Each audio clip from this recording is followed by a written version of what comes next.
Aba nga, inireklamong dog pound sa Cebu. Inaksyonan ng Kapuso Action Man.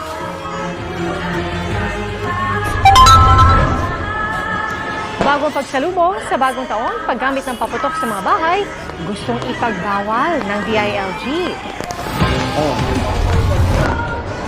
At bago bumila sa mga seryeng aabangan sa Kapuso Network sa 2024, Sparkle Stars nakisaya sa isang toy fair. Tutukan lahat ng yan sa pagpabalik ng 24 oras.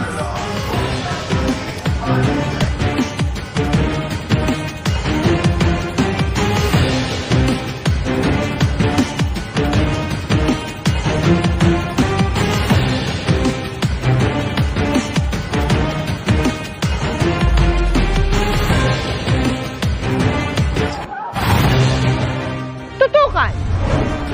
Estudyanteng nangalap ng piso-piso. Sobrang blessing ang natanggap.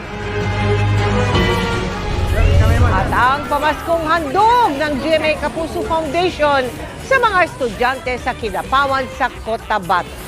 Yan at iba pang mga balita sa pagbabalik ng 24 oras.